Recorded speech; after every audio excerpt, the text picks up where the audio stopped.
What's up, everybody? Welcome to another episode of Turn on the Jets Live. I'm your host, Steven Zantz, joined by my co-host, Steven Russo. Super excited to talk to you guys this week. You know, it's the season's here. I can smell it in the air. Steven, how you doing? How you feeling? 53-man roster is here.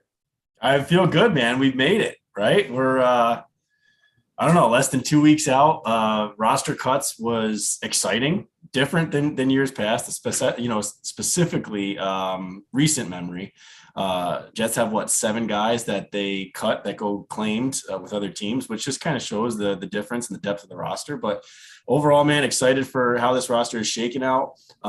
Excited for week one against Baltimore. And let's get into it, man. How you feeling?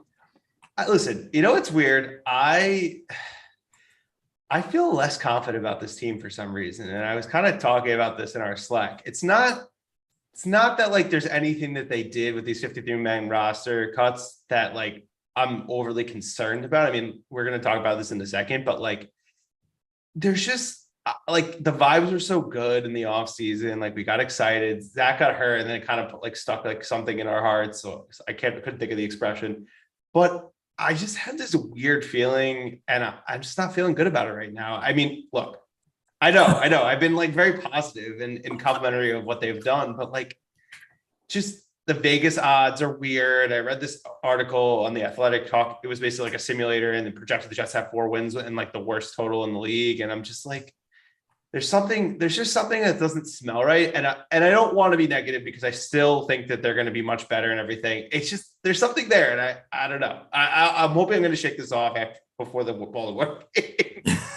We chatted before the show a little bit on the 53-man roster. And now to kick it off, you're just throwing a complete curveball at me. You're catching me just out of nowhere, man. I don't know how to respond to this. Well, you don't have to respond, but we'll talk about this later because we're going to do our season predictions, at the end of the show.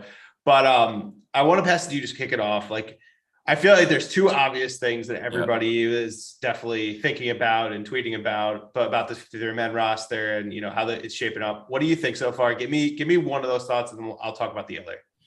Yeah, so I think it's pretty obvious. My biggest surprise, and I tweeted it out this morning as I thought more about it, was really it didn't surprise me that Donovan Knight made the roster. I thought he was deserving of it. I thought he should have. I thought going with youth overall at the position, considering Tevin Coleman's injury history. And I think kind of unspoken there is really the leadership role that Michael Carter has taken. I think that speaks kind of volumes to really what the Jets think of him and his leadership value in the locker room and the role that he's taken, plus kind of taking that over from Tevin Coleman, which is something that they looked to him to do last year. So it didn't surprise me that Donovan Knight made the roster. It did surprise me that they kept 4 running backs and that Ty Johnson was the 4th guy and Tevin Coleman wasn't. That was the thing that I don't think Ty Johnson really impressed last season, specifically late. And then at all, really this preseason, he just doesn't, I don't think he did enough to really make the roster. I don't think he showed enough. Now, again, I've always said it. I'm not a coach. I'm not in that room. I'm not on those practice fields. I don't see what they see. However, it just seemed to me, it was odd, that they kept 4 running backs. I don't really know the strategy behind that, but to keep 4 and to have Tevin Coleman not be one of the 4, that was probably the biggest surprise to me as roster cuts came down yesterday afternoon. Yeah, no, you hit on a lot of good points here. And I'm going to make the case as to why they kept Ty Johnson, which I will fully admit I don't agree with. They like him as a running back. I mean, he's not good at catching the ball. I was actually listening a little bit to Rich Zamini's podcast while I was working out today, and he was talking about that one game when he hit 3 drops. Like, if you're supposed to be a 3rd down back, because like maybe that's what they view him as, because technically they haven't really named that guy. That's scary. Mm-hmm. The second thing is he's not good in pass protection, which is what you want from a guy who may not be an every down back, but you could throw him in there on 3rd down when you're probably not heading the ball off. So those are a little concerning, but I will say, like, as a pure running back, he's not bad. Like he has some juice. Like one of the things we liked about him when he did get opportunities as a runner purely, he was a shot out of the cannon, which, when we were watching Frank Gore, he was slow as anything. And like, that was fun to see him in 2020, but I agree with you. It just didn't make a ton of sense, especially because the staff really likes Tevin Coleman. He was like, the seasoned vet in the room. I mean, there's always the case that maybe they bring Coleman back after they like move some guys to IR and, you know, some other like changes before week 1. But I was very surprised as well. Yeah. Was happy about Donovan, which I think we've been talking about him a lot for the past month or so. I don't think he's going to have much of a role on offense. Maybe if there's an injury to someone like Ty Johnson, he'll get some opportunities. But I think he'll purely be a special teams guy. Maybe even the return game, even though I feel like Berrios is definitely penciling as the punt returner. But Tevin Coleman's role last year, in obviously besides being, you know, the third back on the depth chart, was, you know, he was essentially a kick returner. So maybe that's what they envisioned on him, and they want a little more juice and youth. So that's what I think. But at the end of the day, the roster's not set. They're going to be making some changes ahead of the Ravens game. So I wouldn't be overly concerned because their top 2 backs we both really like. You know, we're excited about Brees. We're excited about Michael Carter. Yeah. And yeah, it was surprising. That was it really is. What it was. And you know, Ty Johnson had moments last year, no question. I think specifically in that Bengals game, he had a nice touchdown, if I can remember correctly. But he also had moments where he looked just completely lost and was very costly, both in the 2 things that you mentioned, and drops and pass protection. I guess my problem is if the thought process is to keep him as the third down back, that means that Michael Carter or Brees Hall are coming off the field. And let's not make any bones about it here. Those are the best 2 running backs that you have in that room. Not even close. It's really not even close. So get both of them on the field as much as possible. So if one of them's off, that means the other one's on. I get it. You got to rotate. That's the LaFleur system. It's the Shanahan system. However, if you're taking one of those guys off the field to put Ty Johnson on, I have a problem with that. Totally agree. I'm going to shift to like what I was most surprised about, because that was certainly something that caught my eye, but it's the safety room. And obviously you could go on ad nauseum about Ashton Davis, but it was also the fact that Pinnock was cut and Will Parks was cut. Obviously, Pinnock was picked up by the Giants, which is sour of a taste in your mouth as it can get, other than him going to an AFC East team, most specifically the Patriots. But they did re-sign Will Parks to the practice squad. But Will Parks was having a really good training camp. You always would hear the guys in the beat talking about him, and he had that really nice hit. I think it was in the Falcons game? Yes, I think it was in the Falcons, not the Giants game. And he was someone that seemed like he was really emerging, could be a depth piece and maybe contribute, you know, in small quantities. But overall, I mean, they're going with a guy named Tony Adams, who I'm not going to bash because he's not a free agent. I've never seen him play. He's coming out of Illinois. I'm not a Big Ten guy, so I didn't really watch him much in college. So I don't want to like say something, you know, without knowing a lot about him. But it's a good story. It's interesting because I think only him and Donovan were the only 2 UDFAs who made the roster from, I guess the 53 man, not the practice squad. So maybe the staff sees something in him, because there's always guys who are undrafted who end up becoming legit starters in the NFL. Like most of the league is undrafted. So it could be something that they're seeing that we don't. But, you know, the fact that Pinnock, who I thought looked pretty decent in the Buccaneers game, I mean, maybe it was just because the safety position was so bad and he just was like slightly better. But those are guys who've already been in the defense. And I was just a little bit disappointed. I'm going to go into Ashton, and I saw some people in the comments talking about Ashton, how it's bothering them. I just don't get it. The only justification that I have right now is he's a 3rd round pick, and Joe Douglas is like, I've already cut so many guys from this class. Becton's hurt. Mims is basically he has 1 foot out the door because they're going to trade him probably if a team has an injury, you know, in the next two weeks, or even really just ahead of the deadline, because a team is going to want him. He has some value around the league, but Pirine's gone, Zuniga's gone, Bryce Hall's still here, Mann's still here, but Ashton Davis just is not a good football player. And no disrespect, like I get it, he's an NFL player, he has some talent, he's athletic and stuff, but I just don't see it. And he always looks lost. He's taking bad angles. And we've talked about this a million times too. It's just like he's an athlete trying to play football. He's not a football player. That's my take on the safety room. What do you think? Yeah, I think it's clear that running back and safety were probably the 2 positional groups that you could have problems with as you looked at the cuts made yesterday. I think you hit the nail on the head. I think you're spot on. I guess my biggest problem, kind of furthering your point, is Tony Adams. I can't pretend to know, you know, a lot about him. I don't. What I do know is what I heard, you know, Connor Rogers saying on the Badlands pod was that, you know, he's a converted corner, you know, making the positional switch to safety. So you have Lamarcus Joyner, who clearly is dinged up frequently. He's missed the last 2 seasons. I mean, you can't even count, the number of snaps that he played, really. And you got Ashton Davis, who's also dinged up. So now you got 2 safeties in front of a transitional corner into safety, ahead of him that are frequently dinged up. And now that's where they are ahead of him starting. So it's just kind of concerning. Just the safety group is concerning outside of Jordan Whitehead. So I really don't see it. And that it makes you more upset when you think about the 4 running backs, knowing that they could have gone to 3 and maybe kept Will Parks and, as opposed to the 4 running backs and added that position there. So I don't know. I mean, I can't pretend to know and be in that room and know what they're doing. I have to believe that they have a strategy. They've been through this. Saleh and Douglas, kind of continually praise the strategy, that they do have. So I have to put my trust in them. But overall, how the running back room and the safety room kind of shook out, I think those are the 2 most kind of confusing things for all Jets fans. Yeah, it was weird. I really don't think anything else was too surprising. I know the beat was surprised that Wesco got let go. I'm not surprised. I've watched him play for 3 years already. He stinks. Like, I rather, I know Baldwin's on IR right now, so he is expected to return. It's short term, not long term. So they potentially may move someone around so he could be on the active roster when he returns. But I think Ruckert's going to be playing that H-back role. And then I'm trying to think of the other one that was interesting, but surprise keep was Nathan Shepard. Yeah. I know they need interior depth, but I thought that Jonathan Marshall was ready to fill that role. Who's on the practice squad, so he was on that.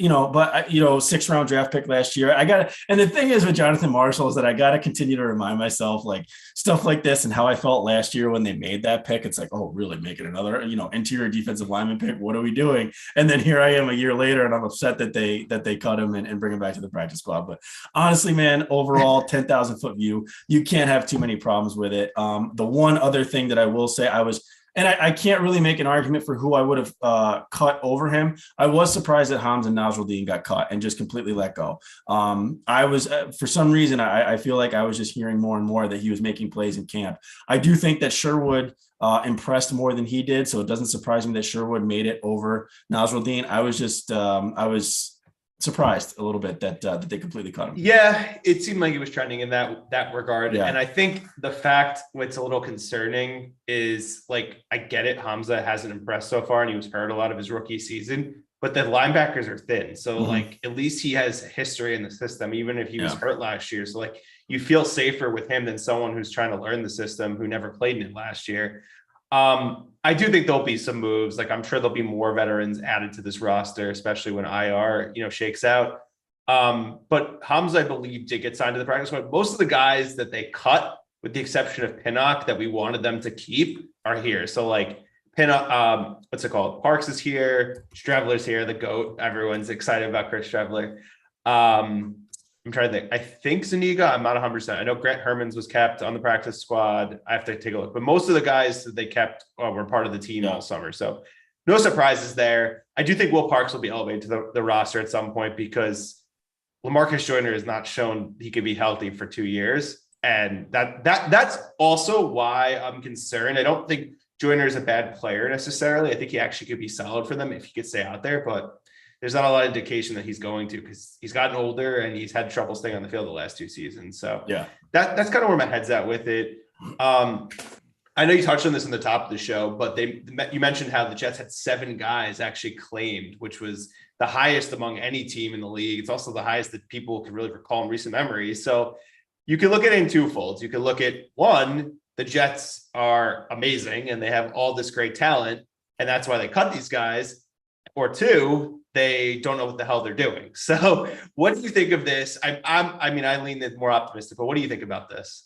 Yeah, I'm with you. I mean, I think it could be a slight combination of both, but and it's not like the Jets are so booming with talent from 1 to 53, or let's say 1 to 60. That the 7 guys they get rid of are going to go and be starters on these other teams. But it just makes you feel a lot better about the back end talent and the bottom of the roster, which is something that has severely lacked, for the last however many years. So that's why the Jets were 1 injury away from, not being good in certain spots, where I just think the overall depth of the roster has really improved to the point where you're cutting guys that were draft picks in recent years, which you don't want to do. No one ever wants to do that. However, you have to make those tough decisions. So I really think that it speaks more of the former, that the Jets just have depth and quality depth and guys that are actually competent enough to be signed to other NFL rosters, which is a good thing. And I know we'll probably touch on it here, but Joe Caparoso's draft chart from 2016, 2017 until now, 2015. First year McCagnon. It is first year McCagnon. It really is not.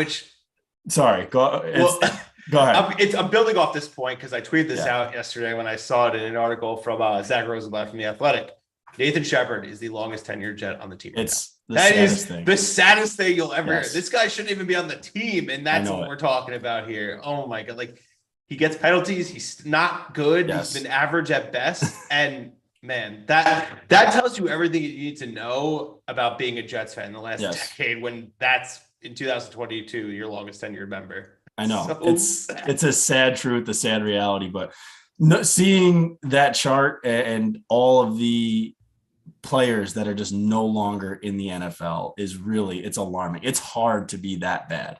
But again, now you look at what, the question that you just asked. So you look at where they came from, and now the fact that the guys that they cut are signed to NFL rosters. I think that's an encouraging sign that the back end of this roster, the bottom of this roster, has depth. It has quality. That's a good thing. It's something that we haven't had in a long time, but yeah, except somehow Chuma Edoga got claimed. That guy's terrible. He's as experienced starting, so maybe that's how a team like Atlanta views it. And they did get to see him up close because, we scrimmaged with them for 2 days. And then also, obviously, the preseason games, that's probably why they decided to claim him.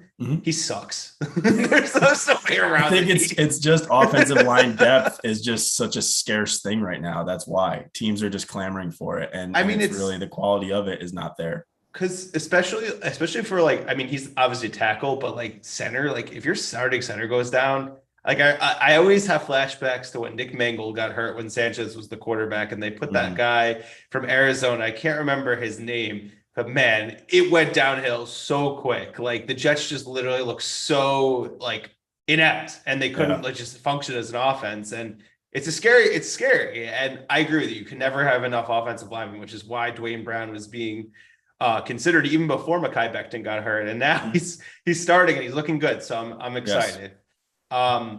So I feel like we talked about safety. We talked about potentially a different running back. But where else would you like the Jets to make a move, based on the current depth? I feel like linebacker would be something, but you want to make the case for? I don't know. I don't know about linebackers simply because I don't know I don't know the roster gymnastics that would have to happen in order to make it happen. I think right now, honestly, I feel better about linebacker than I did in 2021. That's for certain. I feel like the addition of Quan Alexander, knowing that most of the time they're going to run nickel and it's going to be CJ with either Quincy Williams or Quan Alexander, I feel pretty good about that. Now you got Sherwood to back him up. I think the one place that I would look to add, and it's exactly what we just talked about, and it's a scarce resource right now, but the Jets have one swing tackle, and that's Max Mitchell right now, considering Connor McDermott is on the roster, but on IR, right? So that's where I'd look to add is tackle depth, but you're not going to find it. So that's a tough spot. So gun to my head, man, we already talked about it, but the spot that I would look to is safety. And I think you and I spoke about it before the show. Tony Jefferson gone, I believe, went to the Giants practice squad. Is that what we heard? Yeah, he's in the practice squad. So is Pinnock. Yeah, I think and Anthony Harris, I forgot which team, but he was also signed. I think he's going back to the Eagles practice squad. So the guy that would remain out there is Jaquiski Tart, who Saleh has some familiarity with from San Francisco. So that's probably the one move that I think is realistic that I would look to make, unless someone somehow in the coming days shakes free on a offensive tackle depth that I would look to bring in. Yeah.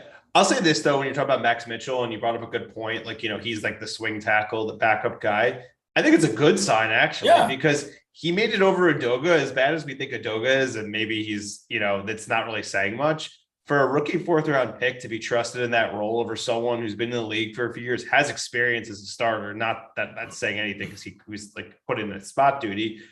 That says something that they trust Max Mitchell more than trust Edoga, which is good. It means he's progressing the way they want to. I think they would prefer him to be someone next year, if anything, in that role, not this year, but I'm encouraged that he beat out someone who's been in the league for a few years, and especially who's been on this team for a few years. So that's definitely something that's at least encouraging, even though you don't want to have a rookie tackle who wasn't someone who was penciled to be a day one starter there, but I'll take it. Right. Yeah, absolutely.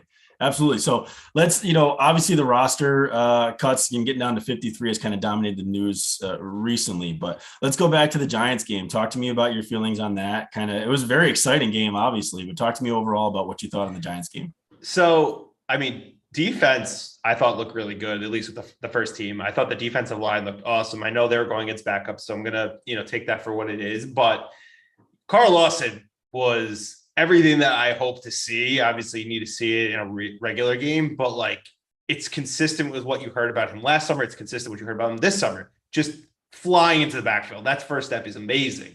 That Quinton looked really good. He looked spry. Michael Clemens looked awesome. I will say, Sauce still hasn't been thrown at. So, you got to be pretty excited about that.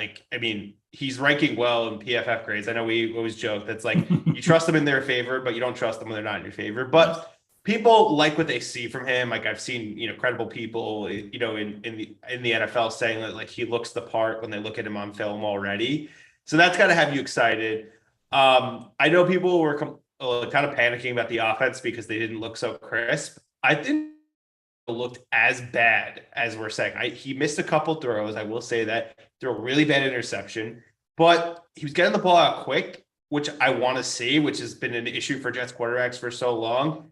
And he was hitting Elijah, hit Conklin, the guys you want to see. So he wasn't good. He was just he was a little up and down. Elijah looked really good, so I was excited about that. People were ragging on Michael Carter because of that fumble. Listen, it's gonna happen. It's not good. Don't get me wrong, but they had no holes, which you could blame that this time that entire offensive line is played together in real live action. So overall, I'm fine with it. I still think if preseason, it doesn't really matter, even if this is the quote unquote dress rehearsal. But we'll talk about this in 10 days when they after the Ravens game or whatever it is. I can't even think how long it is. But my point is, I'm not overly concerned about anything. I just want to see everything. I know I teased in the beginning of the show that I just haven't had a good feeling, but it has nothing to do with anything from the preseason. It just was this intuition that kind of just hit me today. I don't know. I was going down rabbit holes, just reading stuff about the team. What about you? Yeah, I was honestly, I think anyone bagging on the offense, I just didn't see it. I thought they moved the ball, and outside of a bad fumble by Michael Carter, which was honestly on the heels of a great play. Flacco being nimble, moving out right and hitting Carter, back to his left, and then Carter making a nice move to get the first, but ultimately fumbled. Okay, so be it. Get it out of the way in preseason. Let's move forward. But the offense moved the ball. And the Flacco pick was terrible. That's bad. Sanchez stuff. That looked like a Sanchez interception. And as a 37-year-old Super Bowl champion, you can't make that freaking throw. But overall, I think Flacco looked decent, and he moved the ball, and they got first downs and got everybody involved. You saw Michael Carter get involved. You saw Breece Hall run for a first down. Corey Davis caught a first down. Elijah made a nice catch and ran over a corner. Berrios was involved. So it just, honestly, the offense seemed pretty good, and I think that's okay. Even if it's against the Giants twos, whatever, I'll take it. I thought they moved the ball. I thought this was from the starters, this was probably their best performance of the preseason. I think low bar to clear, but still it was encouraging going in. Isn't every bar low to clear with this franchise? Yes, but you feel semi-encouraged about it. And I would wholeheartedly agree with you on the defensive line performance. So there's no question in my mind that Carl Lawson is the linchpin that's holding this whole thing together. And he's going to be that added extra piece of juice to this D-line that will open up everybody else. I think he is the most important piece for Quinn Williams to have a breakout year. And then when you couple that with the addition of guys like Michael Clemens, like Jermaine Johnson, Sheldon Rankins, obviously playing healthy, I think this defensive line has the chance to be great. I am jaded because I said that last year. I thought they were going to be the strength of that defense, and they underwhelmed to the millionth degree. But I really do think that Carl Lawson, if healthy, if he brings 75% of what we think he can, it's going to be the difference maker where this D-line can wreak havoc. Now, you also couple that with more confident cornerback room. I shouldn't say it. Well, yes, definitely more confident quarterback rooms. You add Sauce Gardner, who's got swagger, but I think the fan base is definitely more confident in the quarterback room now that you got Sauce and guys like DJ Reed. The defense could be so much better than it was in 2021. And again, low bar to clear, but we'll get there. Yeah, I mean, listen, at the end of the day, we just want this defense to not get their doors blown off anymore. We want this defense to keep the offense in the game. And obviously we want the offense to score touchdowns. This is what we want. Like it's simple. It's just like, get to the quarterback, force turnovers, don't get gashed to the run game. Cause like, remember that stupid, like, little victory lap the Jets used to have we were like the number 2 run defense in the league when they weren't a good team. I'm like, yes. Who cares about being the best run defense in a passing league when you're still losing games? And they still couldn't defend a screen pass to save their lives. But oh my God, let's see if that finally changes after 12 years since like the peak Rex years. It's just, I need to see this defense actually get off the field and not give up, a touchdown every first quarter in the first drive. Like it's just, I don't even know what to say anymore. I just need to see it change. And it's kind of like where like I had this like PTSD. I feel like that's where like these negative thoughts, I feel like the dark cloud is hovering over the team. I don't know, but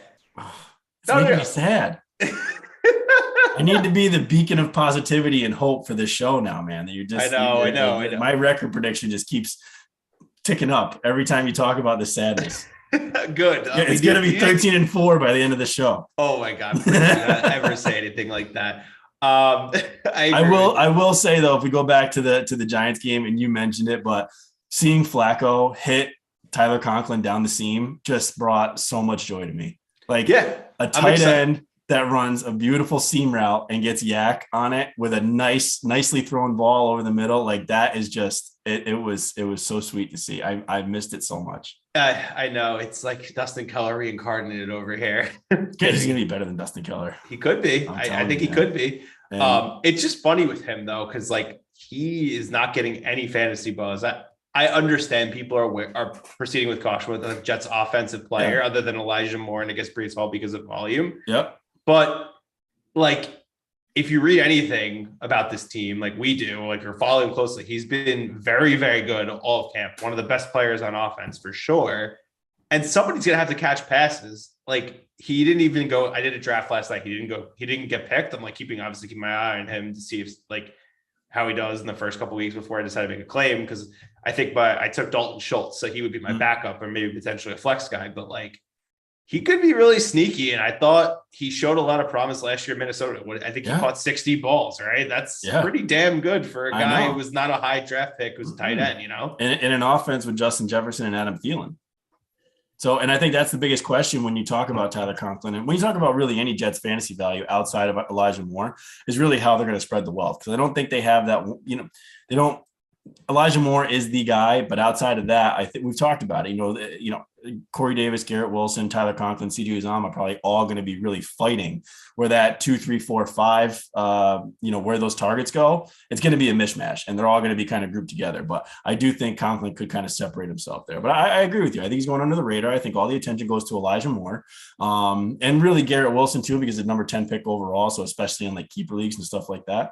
But I think Tyler Conklin could be a really, really good pick where that target share could increase as the season goes on. I'm glad you brought up Garrett, and I'm a little concerned about this. It's not necessarily him as a player, but it was the fact that he's like not lining up as a starter very much in the preseason. It's kind of been a consistent trend. I know he's obviously going to play and everything like that, but it makes me think that we're going to see a similar trajectory that we saw with Elijah as a rookie. Like it's going to take him some time to really, establish himself and feel comfortable as an NFL player. Like I do think he's going to get some touchdowns. I do think he's going to have some impressive jump balls, but I also think there's going to be some growing pains. I mean, if you read anything about this team, he's had some drops, which, you don't want to see. It's been a frustrating thing because that's been Corey's, Achilles heel as well, which he's apparently, according to, I think it was Ethan Greenberg on Will's pod saying that Corey Davis was the best receiver in Jets camp, which I find surprising because everyone else would say it was Elijah Moore. That's everything I heard, but maybe just like in terms of jump balls and doing some acrobatic stuff, maybe, but like, I just want to see Garrett progress. Like I'm not expecting him to be, someone who's going to catch 5 balls a week. Like that's probably not going to happen early on, but I just want him to get better as the season goes on. But I am a little concerned that he's like, I feel like he's behind Berrios a little bit sometimes in 3 sets.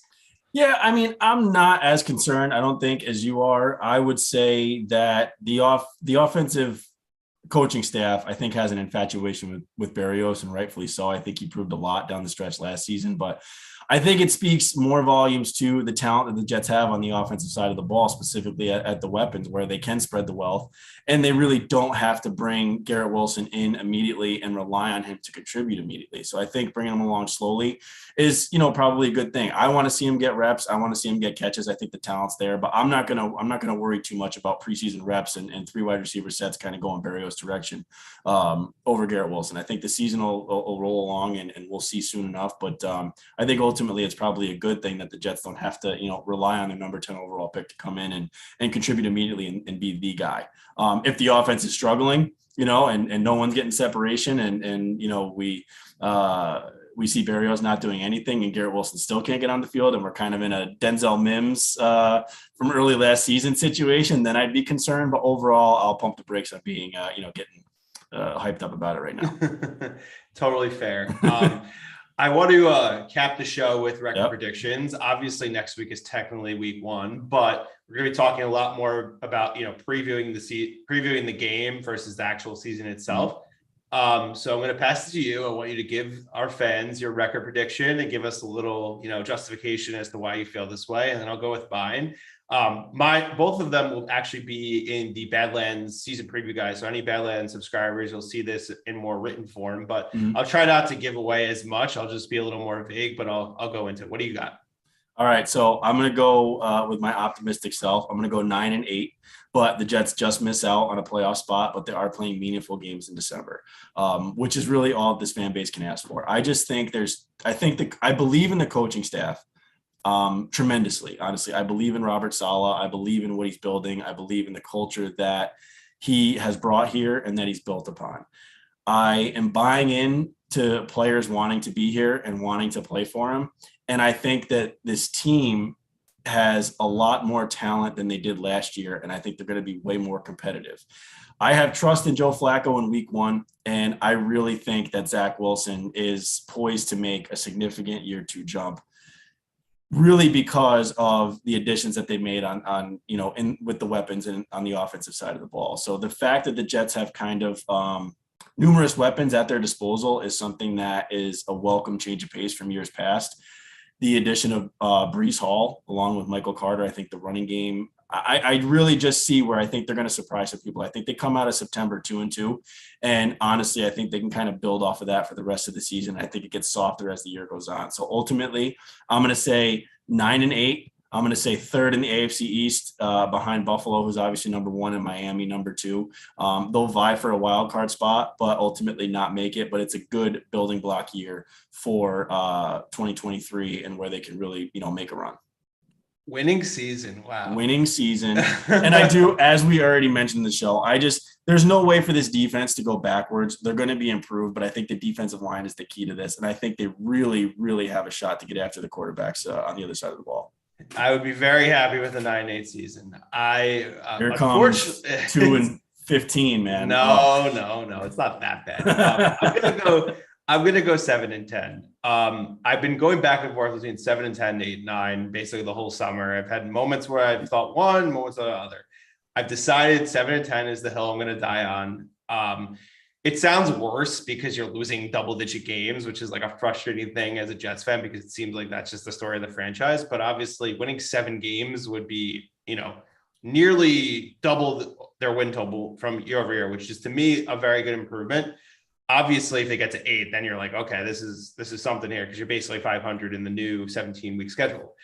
I do think, Joe Flacco holds it down pretty well, as long as he's a starter, whether it's 1 week, 2 weeks, 3, even though I think it's only going to be the first week and Zach will be back for Cleveland.